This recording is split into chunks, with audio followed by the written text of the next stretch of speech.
Marco était assis dans son bureau vitré, immergé au cœur de Milan, entouré du bruit incessant de la circulation et du bourdonnement des conversations téléphoniques.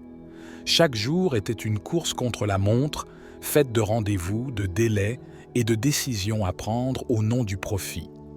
En tant que directeur de l'une des plus grandes sociétés énergétiques du pays, Marco savait déplacer les pions dans le jeu du pouvoir, mais il sentait en lui un vide grandissant, un manque de but qu'aucune promotion ou réussite professionnelle ne pouvait combler. Si vous aussi vous sentez parfois perdu dans le rythme effréné de la vie, abonnez-vous à notre chaîne pour découvrir comment trouver une nouvelle direction. Après une énième conférence sur le changement climatique, Marco est reparti frustré et avec le sentiment que rien n'avait changé. Il avait présenté avec assurance les actions de son entreprise visant à réduire l'impact environnemental, mais il savait qu'il s'agissait de promesses de pure forme, qui masquaient le désir de maintenir les bénéfices intacts. Il ressentait le poids des critiques des écologistes, mais son esprit refusait d'accepter l'idée que lui aussi puisse faire partie du problème. Un jour, alors qu'il rentrait chez lui à pied dans la ville animée de Milan, il remarqua pour la première fois un petit jardin caché entre deux vieux bâtiments. Le bruit de la ville semblait s'atténuer à mesure qu'il approchait, comme si le lieu possédait un calme qui lui est propre. Attiré par ce calme, il entra dans le jardin et s'assit sur un banc. Le vert de la mousse, le parfum des plantes et le bruit de l'eau coulant dans une fontaine en pierre semblaient l'envelopper dans une étreinte silencieuse. Alors qu'il se tenait là, plongé dans ses pensées, un homme plus âgé avec un gentil sourire s'approcha. C'était Akira, le gardien du jardin. D'un simple geste de la main, Akira l'invita à s'asseoir et lui dit « Si le climat change, pourquoi pas vous ?» Ces mots restèrent dans l'air, frappant Marco comme une révélation. C'était une question simple, mais elle contenait une vérité profonde qu'il ne pouvait ignorer. Marco essaya de répondre avec les arguments rationnels habituels, mais il se rendit compte que ces mots n'avaient pas le même poids à cet endroit. Laissez un commentaire ci-dessous. Avez-vous déjà eu un moment de révélation qui vous a poussé à changer? Parlez-nous-en. Les jours suivants, Marco se retrouva à revenir souvent dans ce jardin. Il y avait quelque chose dans cet endroit et chez Akira qui l'attirait, quelque chose qu'il ne pouvait pas expliquer. Il commença à parler à Akira, qui lui parla de son passé d'ingénieur. Akira avait travaillé dans le domaine des technologies avancées jusqu'à ce qu'il se rende compte que ses projets contribuaient à la destruction de l'environnement. Il avait décidé de tout quitter et de trouver refuge dans la philosophie zen en se consacrant à l'entretien de ce jardin où il trouvait paix et conscience. Marco écoutait en silence, sceptique mais fasciné par le calme que dégageait Akira. Une partie de lui aspirait à cette paix, mais une autre partie résistait, ayant du mal à abandonner sa façon de penser axée sur le profit et le succès. Un jour, lors d'une de leurs conversations, Akira lui a demandé « Pourquoi continuez-vous à faire la même erreur et attendez-vous un résultat différent ?»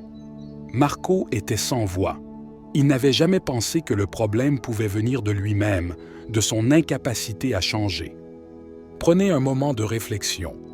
Quelles sont les habitudes qui vous empêchent de grandir? Partagez vos réflexions avec nous. Poussé par le désir de mieux comprendre, Marco a commencé à méditer avec Akira. Au début, son esprit était un tourbillon de pensées, de stratégies commerciales et de soucis financiers. Mais avec le temps, il a appris à abandonner ces pensées. Il découvrit que le silence n'était pas vide, mais plein de réponses qu'il n'avait jamais cherchées. Lors d'une méditation, il a eu une vision claire de sa vie comme une rivière qui coule de manière incontrôlable, portée par le courant de ses habitudes et la peur du changement. Un soir, alors que le soleil se couchait derrière les immeubles de Milan, Marco avoua à Akira qu'il ne se sentait pas à la hauteur. « Je ne peux pas changer le système », a-t-il déclaré. « Il est trop grand, trop ancré dans le profit. » Akira le regarda avec des yeux pleins de compassion et répondit « Il ne s'agit pas seulement de changer le système.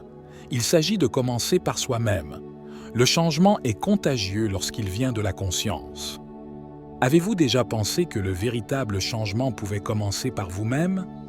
Essayez de méditer pour trouver votre chemin intérieur. Ces mots semblaient résonner en Marco alors qu'il retournait à son travail. Il a commencé à voir son rôle dans l'entreprise sous un nouveau jour. Au lieu de se sentir piégé, il a commencé à entrevoir la possibilité d'utiliser sa position de pouvoir pour faire une réelle différence.